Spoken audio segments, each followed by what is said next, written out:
Hey, everybody. I am going to read you the first chapter of my latest novel, Roak, Galactic Bounty Hunter. It's true. That's what it's going to be called. And it should be coming out in the probably beginning of December. Maybe by Thanksgiving. Maybe. Maybe we'll have a Black Friday special. That would be awesome, wouldn't it? There would be zero discount on it because, it's already $4.99. You can't really discount from there, especially a brand new novel. Anyway, because you're part of the mailing list, you are getting this super bonus newsletter edition, which means you get to hear the first chapter. Ready? Here we go. Oh, and before I get into this, hey, be sure and head over to my website. Be sure and check the link in the mailing list email thing that you were sent. It's just called an email. I know. I get that. For the Mountains of Words, a charity event that I am a part of. I am part of the write-a-thon, so sponsor me. Any amount. It's just a blanket amount. It's not like if I write 1,000 words, you're gonna pay me $20 for every 1,000 words kind of thing. Just donate what you can. It goes to help needy kids, help them become creative writers, become creative people, give them opportunities that they may not have because, they're just not in the social/economical status that so many other kids are in. In Asheville, we have a serious socioeconomic divide. Falls mainly along racial lines, and that is not cool. That's just flat out not cool. So this is a major charity that needs some major help. So if you can do $5, that would be great. If you can do 10, 15, 20, that would be awesome. Give up a latte here, give up your muffin there, and just, put some money towards some kids, learning how to write and becoming creative people. All right? Thanks. Now let's get into Roak, Galactic Bounty Hunter, Chapter 1. Ebony Skinned, Boss Teague blended into the shadowed corner of his spa room with ease. He sat there, naked, his expansive belly hanging down onto the tops of his thighs, his pitch black lips glistening wet with anticipation. He licked those lips with a long, narrow tongue that was as dark as his skin, if not darker. His eyes watched the three Nemorians cavort in the water tank, their nymph-like bodies so young and supple. Their green skin shone with jeweled radiance, lighting up with sexual energy as they played and played and played and laughed with each other, oblivious to the man that stared intently at them. Boss Teague licked his lips again and was about to stand up to join the alien women he had paid a handsome price for, but his privacy was interrupted by a knock on the spa room door. The Nemorian women were too busy laughing and splashing to notice, and for a moment, engrossed with that deliciously visual play, so was Boss Teague. But the knock came again, stronger, more insistent, and there was no way to ignore it. He rubbed the tops of his thighs several times as he got his anger at the interruption under control. His people knew better, so it must be incredibly important. It had better be. If not, then Boss Teague planned on having a rather severe conversation with the person on the other side of the spa door. His hand reached for the wall and slid open a small panel. He withdrew the Kepler knife with a sound. He withdrew the Kepler knife without a sound and held it behind his back. It was a black market weapon, banned on the planet where he kept his stronghold, but he didn't care. Nothing happened on Ligston without his say-so. "What?" Boss Teague barked. The three Nemorians paused in their sexually charged water play to glance over at the shadowed corner. Boss Teague stood up and they shrank back slightly, each placing a hand on each other's shoulders for comfort and support. It was a natural, subconscious reaction when faced with an incredibly obese, 8-foot-tall man suddenly peeling himself away from the shadows. The knocking continued. "What?" Boss Teague barked again. "Open!" The door slid open and a man almost as tall as Boss Teague, but nowhere near as heavy, stumbled into the spa room. A meter-cubed box weighing his arms down. Boss Teague's lips pulled back in rage and disgust at the interruption, and the Kepler knife would have been put to use, but the look on the man's face made Boss Teague hesitate. "Vinlook?" Boss Teague asked. "You'd better have a good reason for this." Vinlook, one of Boss Teague's most trusted bodyguards and enforcers, nodded rapidly as sweat poured down his forehead and into his terrified eyes. "What the seven Satans is in the box?" Boss Teague asked. "What the hell is going on?" Set it down by the water tank, a voice ordered from the doorway. Nice and easy, then back your ass up against the wall. Over there. Slow. Smooth. Got it? Venlook looked over his shoulder at the source of the voice and nodded. He quickly complied with all the orders he was giving, looking as if arguing was the farthest thing from his mind. Boss Teague pulled the Kepler knife out from behind his back, the blade glowing orange, ready to slice through flesh like it was tissue paper. He waved it around, then pointed it directly at the doorway. I'm not going to even count to 3, Boss Teague said. Show yourself now or die. 2 choices. That's it. Put it away, Teague, a man said as he stepped all the way into the spa room. You're gonna get hurt. Over 6 feet tall, square-jawed and broad-shouldered, the man looked like he could have played any of a dozen of popular Galactic professional sports in his youth. But his youth was long gone. Late 30s, scarred skin, ropey muscles, and eyes that were cold as ice, the man had obviously found a new sport in life, one that involved a good deal of violence. Roak, Boss Teague said, then laughed. Wasn't expecting to see you so soon. The huge man glanced over at Venlook, then back at Roak. Wasn't expecting to see you at all, in fact, he continued. I told you my men would make the payment. No need for us to meet face to face. That's what you told me, Roak said. Roak folded his arms across his chest and leaned back against the wall. He was dressed in light armor, the kind that was as flexible as cloth but strong as the hardest metal in the galaxy. It looked like it hadn't been washed or upgraded in decades.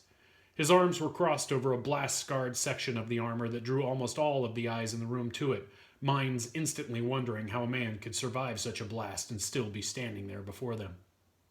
Except for Boss Teague.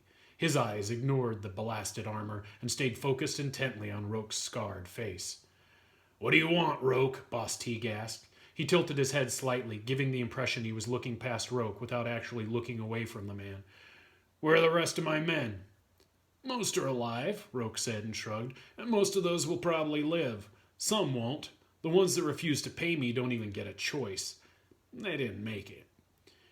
He didn't complete the job, Venlook said, his voice loud and panicked. I told him that, but he wouldn't listen. I completed the job, Roak said, and pointed his chin at the meter-cubed metal box that sat near the water tank. The 3 Nemorian whores shrank back from it as if it would contaminate them despite there being 10 inches of plastic glass and hundreds of gallons of water between them and it. Roak smiled briefly, then nodded. Proof of completion is right there. That's Beacon Maz? Boz Teague asked. You put his body in there? What's left of it, Roak said. The bounty was dead or alive. Dead was the only way. That shouldn't have been a problem. Your men made it one. No, Venlook snapped. Maz being dead ain't the problem. That ain't Maz. That's the problem. DNA sequencing matches, Roak said. Open it, Teague. Authentication is solid. Have your techs check it out. Open it, Boss Teague snarled at Venlook. Now! The bodyguard rushed over to the box, a look of complete defeat on his face. He pressed a palm to the brushed metal side and waited as gases escaped from hidden ports and the top slowly rose, revealing a plastic glass tank filled with a rosy brown liquid. 8 million gods, Boss Teague hissed. What did you do to him? Nothing, Roak said, except scoop him up and put him in there. He was dead and liquefied when I found him. Probably had been for at least 3 months. Feel lucky, Teague, that you can't smell him. Wasn't pleasant. Boss Teague didn't answer right away. His eyes studied the plastic glass and its contents, his brows knitted together in intense thought. That can't be Maz, he finally said. Dead for months? No, you have the wrong box of gunk. I said that too, Venlook said, then shut his mouth as Boss Teague glared at him. Beacon Maz was last seen on Egthak 3 weeks ago, Boss Teague stated. You failed, Roak. It's surprising considering your reputation, but it happens to everyone at some point in their lives. Not to me, Roak replied. His voice was so confident that Boss Teague almost began to nod in agreement. Roak smiled. That's Beacon Maz. The person your people saw on Egthak was not Maz. That was a jerk. Maz died months ago and the jerk stole his skin. Rough way to go. Roak nodded at the plastiglass tank of gunk. Really rough. Boss Teague began to chuckle. He pointed the Kepler knife at Roak and shook his head as he did so.